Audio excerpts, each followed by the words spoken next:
today I'm going to show you guys how to make the everything shoulder bag. This is a quilted puffer style bag made with a single strap, although you can definitely make this pattern with a non-quilted fabric as well. And really this bag was made as kind of your everyday bag, which actually fits deceivingly more than you might expect. It also comes with an inside zippered pocket, perfect to fit your phone, your wallet, or any smaller items. And just to give you an idea on sizing here, I was able to fit my water bottle, a change of clothes for the gym, a little makeup bag, and my wallet and my keys. And there's definitely still a bit of extra room if I really wanted to fill it up further. I really love this as kind of an upgraded day-to-day tote bag that you can also definitely dress up and wear it out by pairing it with different outfits. And I think you can give this bag a really different vibe as well, just by playing around and switching up your fabric choice. To make this bag, you're gonna need all of your paper pattern pieces, which I'll have the pattern as the first link down below, so feel free to check that out. You're also going to need your lining fabric and a main fabric.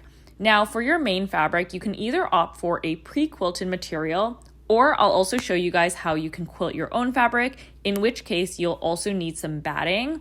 I do recommend a medium to high loft batting here. And then finally, for your notions, you're going to want a 9-inch zipper that we're going to be using as your external zipper, as well as another zipper that's at least 7 inches or longer for your internal zipper, for which I recommend a nylon coil zipper, which are super easy to shorten, and we'll go over those steps later in this video. Your instructions pamphlet will also come with additional details on fabric selection and all of the notions, tools, equipment that you'll need. All right, so to start, if you are going to be quilting your main fabric to a batting, we're always going to start by quilting a larger rectangle of your fabric rather than cutting out your pattern pieces first and then quilting. I opted to just quilt one giant rectangle that I knew was going to fit all of my pattern pieces on at once, plus about 1 inch of space between each pattern piece to account for any shrinkage after you quilt, and just making sure you're accounting for the pattern pieces that might need more than one piece cut out. You can also choose to quilt smaller rectangles to just fit a couple pattern pieces at a time, just to make the quilting process a little bit more manageable and less bulky as you sew across your lines. For reference, I cut out a 25-inch by 35-inch rectangle, which perfectly fit all of my pattern pieces. You're then going to also want to cut out the same size rectangle with your batting. Now to mark our quilt lines, we're going to grab our main fabric right side up, and you're just going to use one of your pattern pieces that has the quilt guidelines. So here I'm just going to use pattern piece A. And then to start, I'm just going to pick one of the dotted quilt guidelines, and with a ruler, I'm just going to extend that line out on both sides of the pattern piece. I'm then going to repeat that step with another line, one that is perpendicular to my first line. Now, once you move your pattern piece away, you can then connect up our lines and extend them all the way out to the edge of our rectangle. Now, whether or not we continue this process to mark out all of our quilt guidelines will depend on whether or not you have a quilting guide bar, which looks like this, and that typically attaches onto a walking foot. So if you do have one of these, you can stop here and there's no need to mark any additional lines. But no worries if you don't have one of these. What you're now going to do is just continue that process to mark out all of your quilt guidelines across the rest of the pattern piece. And you're simply going to follow those lines to sew your quilt lines. Now, if you do have a quilting guide bar, the 2 lines that we've drawn so far are actually the only lines that we're going to need. And now just placing our main fabric on top of our batting and pinning in place before we go over to the sewing machine. Now, if you do have a walking foot, you're going to want to attach that at this point. And now to start, we're just going to follow along one of the lines that we just drew and sew a straight stitch right down that line. Now we're going to grab our quilting guide bar and we're going to attach that onto our walking foot. Now the quilt lines for this pattern are set to 1.5 inches apart from one another. And so I'm just going to use my ruler to measure out the distance between the guide bar and my needle position. Now, as I position my rectangle to sew my next line, I'm just going to match up that quilting guide bar to the straight line that I just sewed. And you're going to want to continue to maintain this alignment as you sew this next stitch. One quick tip here is that it really helps to keep your eyes on the quilting guide bar for your alignment rather than looking at your needle. And now you're just going to continue this process across the rest of your fabric in the same direction. Once that's done, you're going to do the exact same thing with that second quilt guideline that you drew, and again using your guide bar to sew the rest of the lines. And then you should end up with something that looks like this. Now that all of our fabric is prepped, we are ready to cut out our fabric pieces. The pattern instructions comes with a full cut list, but you'll also find each of the pieces that you'll need marked directly on each pattern piece. Please remember to always transfer all of your notches notches as you cut out each piece. One thing to note for pattern piece G, which are your zipper end tabs, it's not totally necessary to cut these in your fully quilted fabric. So I chose to cut these out just in the main fabric without a batting layer. And this just helps to reduce a little bit of bulk in that area. But if you're using a pre-quilted fabric, you can definitely still use your fully quilted fabric. All right, and now that that's all cut out, we're gonna start by prepping our lining by adding our inside zipper pocket. To do this, we're going to first grab inner pocket piece F, and we're going to place that wrong side facing up, where we're going to mark our zipper position using tailor's chalk or equivalent. To start, we're going to mark out the vertical position of our zipper. So you're going to find 2 notches on each side of the pocket, and you're going to want to draw a straight line from the upper notch on one side to the upper notch on the other side. And you're just going to repeat that with the 2 lower notches as well. Next, we're going to mark out the horizontal position of our zipper. So at the top of the pocket, you're going to find 3 notches. You're going to line up your ruler with the notch on the far left to mark a small line through the 2 previous horizontal lines you just drew. Again, repeat this with the notch on the right side. Once that's done, we're now going to mark out our zipper cut lines. So measure out the middle point between your 2 horizontal lines, and you're going to draw a 3rd horizontal line through the center. And then on each end of your rectangle, you're going to draw 2 small triangles to meet the corners of the rectangle. And you should end up with something that looks like this. Now take one of your bag front pieces in your lining fabric with your right side facing up, and we're going to place the inner pocket piece on top with the right side facing down. So we should be able to see all of the markings that we just made. You're then going to match up the upper notch on each side of the inner pocket with the side notches on the bag front lining piece. And just noting that the pocket notches aren't going to meet on the side of the lining. The pocket is obviously smaller here. You're simply going to use these notches as a guide to kind of find the vertical position of the pocket, and then you're going to center it accordingly by leveraging the center notches. Once you're happy with the placement, pin the pocket directly to the lining to secure it in place. And you're going to sew with a straight stitch through both layers, following along only the outside rectangle marking that you've made. Now let's cut open the zipper opening. So first, just cutting along the center line of the zipper opening. I like to use a seam ripper just to get the cut started, and then going in with my scissors. And then once you get close to the edges, instead of cutting all the way across to the other end of the rectangle, you're going to follow the line to cut the 2 little triangles. Now this next step is optional, but I do find that it helps get a really nice clean zipper opening. And so we're just going to understitch the pocket side to the seam allowance along the 2 long sides of the zipper opening. Understitch just means a straight stitch sewn close to the edge of the lining while catching the seam allowance underneath. And that's just going to help keep the pocket from rolling over to the front side, so it'll make it a lot easier to flip over the pocket. Now we're going to push the pocket through the zipper opening and just give everything a really good press. Now you're going to grab the zipper that you're going to be using for your inside pocket. You're going to take the zipper right side facing up and position the zipper teeth right within your zipper opening on your lining, with the lining facing right side up. And with your zipper pull closed, you're going to want to align that zipper pull end with the left side of your zipper opening. And once it's centered, just start pinning it in place. Now, if you're using a longer zipper than is required here, as I am in this case, you can just allow the other end of the zipper to extend past this opening, and we will be trimming it down later on. And now you're just going to top stitch with a zipper foot 1/8 of an inch along the perimeter of the zipper opening to secure that zipper in place. One thing to note here, when you're sewing zippers, it can sometimes get a little bit difficult to get across the area where the zipper pull is sitting. So to avoid uneven stitches around this area, you're going to keep your needle in a down position, lift up your presser foot, and just kind of jiggle around the zipper until you can move it out of the way. So either by opening or closing the zipper, and once that's out of the way, you can then continue your stitch. Next, we're going to take our lining piece that we just sewed down, and we're going to have the right side facing down. If you do have any excess zipper sticking out here, you're just going to trim that off. And now we're going to fold from the bottom of the pocket piece up to meet the top of the pocket. So everything is going to be right sides together, and we're going to pin around the open sides of the pocket piece. Make sure here that you're only catching the 2 pocket layers and you're not grabbing onto that main lining piece.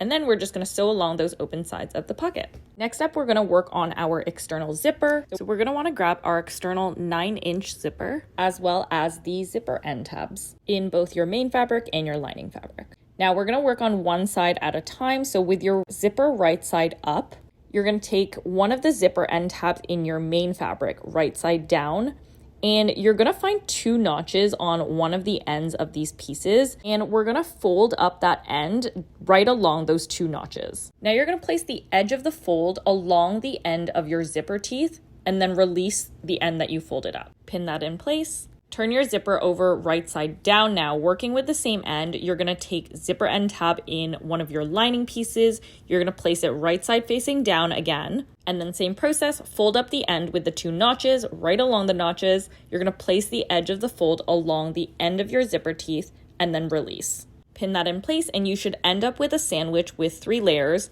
your main fabric, your zipper, and then your lining. You're gonna repeat that same step on the other end of your zipper. I would also recommend just using some extra pins here just to make sure everything stays in place as you sew down that seam. Now to sew this down, we're gonna use a zipper foot to sew each end of the zipper at a 3/8 inch seam allowance from the edge of the 2 zipper tab pieces. And so you should be sewing right outside of the end of your zipper teeth without hitting the teeth. And now just removing any remaining pins. You're then gonna fold over the zipper end tabs so that wrong sides are facing each other.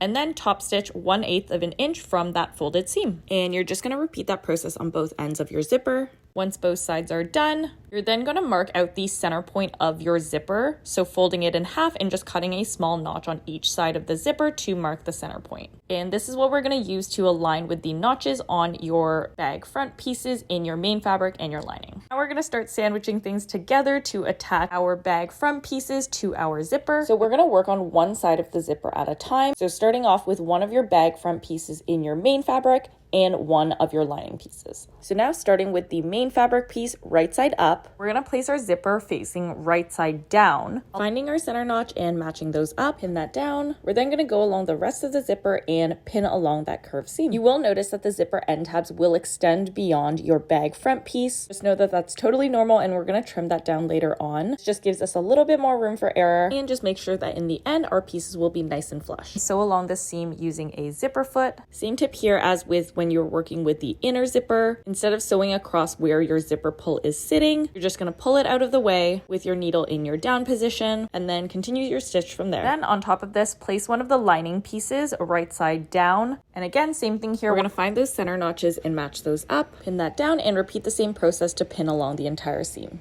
You can also choose to sew all 3 of these layers at once. You just want to be careful to make sure that you have everything nicely aligned, especially when going around the curved seams. Before we move on to the other side, we're then just going to snip a couple notches within the seam allowance along the curved parts of the seam, and that's just going to help reduce any puckering once everything gets turned over. Now we're just going to repeat these steps to sandwich all of our layers. Now working on the other side of the zipper that we haven't yet sewn down, using the same layering technique, so main fabric right side up, zipper right side down, and then lining right side down. One thing to note for this section as well, I prefer to have my exterior zipper as well as my inner pocket zipper running in the same direction. So just keep that in mind when choosing which side you want to attach the lining with your pocket piece. Once this is all sewn down, you're going to shift the bag around to kind of reveal the zipper in the center. So having one main fabric piece and one lining piece on each side of the zipper, and just iron down the seams on each side of the zipper so that everything's lying nice and flat. We're now going to top stitch 1/8 of an inch along both sides of the zipper, catching both the main fabric and lining. If you are using a different color fabric for your lining and main fabric, for the most seamless look, you might want to switch out your bobbin thread to match your lining fabric and your top thread to match your main fabric, assuming you're sewing the top stitch with the main fabric facing up. And once you're done top stitching both sides of the zipper, there you get a really nice clean look. And now at this point, you're also going to trim any excess from your zipper tab ends on both ends of the zipper. And you're just going to trim that to be flush with the edge of your bag front piece. And now we're going to work on our strap pieces, starting with the underside strap pieces, which are your shorter straps. Make sure you're finding the 2 narrower ends of these strap pieces, and you're going to align those narrow ends right sides together, pin this down, and then repeat the same process with your outer straps. Again, also making sure that you are pinning down the 2 narrower ends. You're going to sew down both of those seams. Once sewn down, you're going to open up both of your strap pieces, placing your shorter underside strap on top of your outer strap, right sides together, and you're going to go ahead and align those center seams. And I like to push these 2 seams in opposite directions just to kind of help reduce bulk in that area. You're going to pin that down to hold it in place, and then just also pin along both side seams. Now, super important note here is that we're not going to be sewing all the way down this entire seam. So we're going to want to use our pins to mark our starting and stopping positions. And we're going to do this on all 4 corners of our shorter underside strap. So if you look closely on each corner of your underside strap, you're going to find a notch marking. And what we're going to do is use a pin to mark the position of where that notch is. Repeat on all 4 corners. So now it's super easy to visually see where we need to start and stop our stitch line. What we're essentially doing here is leaving a 3/8 inch seam allowance on our underside strap. And this is important because we're going to need to use this seam allowance to attach our strap to our bag. So now we can go ahead and sew down our side seams, starting and stopping our stitch right where we've marked our pins to leave that extra flap at the end. And just for a quick visual of what this looks like once sewn up, as you can see, we're left with this 3/8 inch seam allowance flap on both ends. Now you're just going to turn your strap right sides out. I like to use a loop turner. You can also use a safety pin, and just be patient here, especially if you are using a higher loft of a batting. Gently maneuver that through. Once you have your strap fully turned out, just give that a good press. Now we're going to go to all 4 corners of the underside strap where we left that extra seam allowance, and we're going to make a small snip on all 4 of these corners by extending the notch that's already there towards the end of the seam that you just sewed. Just be careful here with this snip. Do not snip past this seam. Well, you want to aim to have the end of your snip end right at that corner of that previous stitch, and on each side of the strap you should end up with something that looks like this. Now we're going to work on one side of the strap at a time and attach it to the body of our bag. We're going to grab the seam allowance that we've left sticking out on the strap underside piece, and you're kind of going to fold back the rest of the outer strap so that that 3/8 seam allowance on your underside strap is sticking out. Now with right sides together, place the seam allowance from the underside strap aligned against the side seam of your main bag and just pin that down. A note here, you're going to be sewing through your strap, the main fabric, as well as the lining through the body of the bag. Now, just be careful with this step because this is going to determine how crisp and sharp our corners are.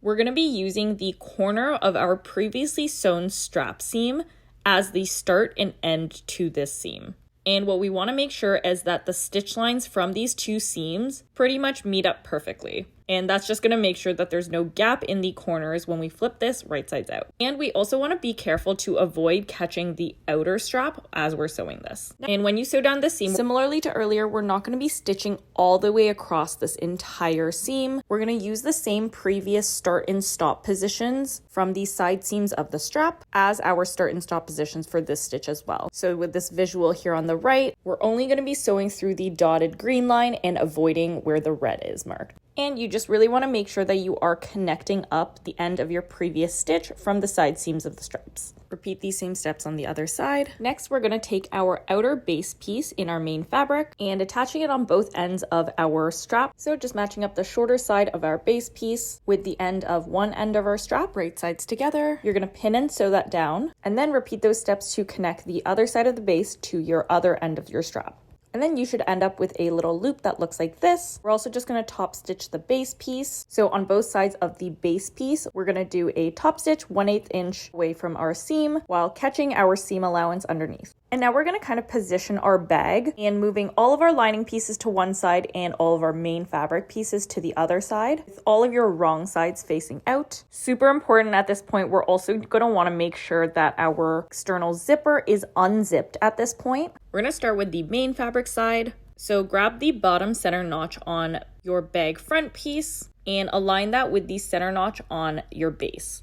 Pin that down and then follow along the rest of the seam all the way to your side seams. Now, when sewing down this seam, we're going to want to, again, be careful at that corner bit. To start and end this stitch, you're going to match up the corner of your previously sewn seams on your underside strap. And we also want to be careful here not to catch the lining as we're sewing this down, especially around the side seams. Clip notches within the seam allowance, especially just around the curved areas of the seam. Repeat this step now on the other side of the main fabric.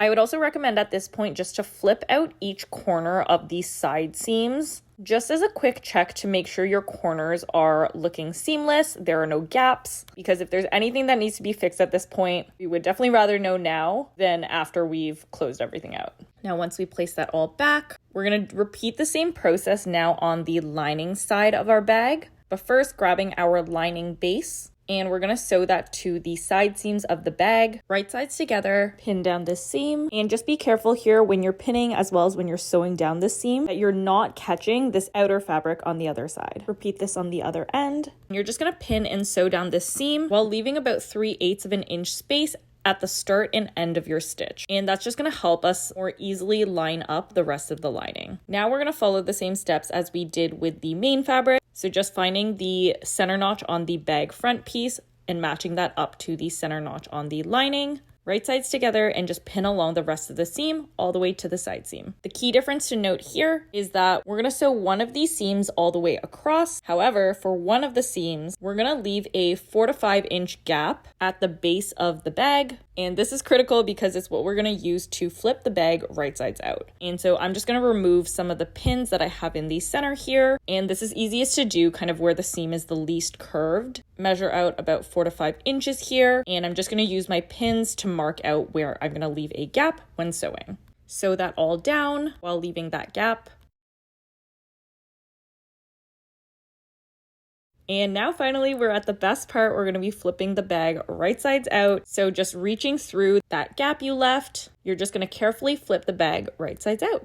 Now finally, just to close out that remaining gap in the lining, first using an iron, you're going to want to press 3/8 of an inch of seam allowance. You have two options here. Option 1 is a fully hidden seam, however, a little bit more time consuming of a process, which would be to use a ladder stitch using a hand needle, which I've got a visual on what that looks like in the pattern instructions. Now, the second option that I'm going to be using today is just to close out that gap on my sewing machine with a 1/8 inch edge stitch on my sewing machine. Finishing off, just giving everything a nice press, and here is the final look.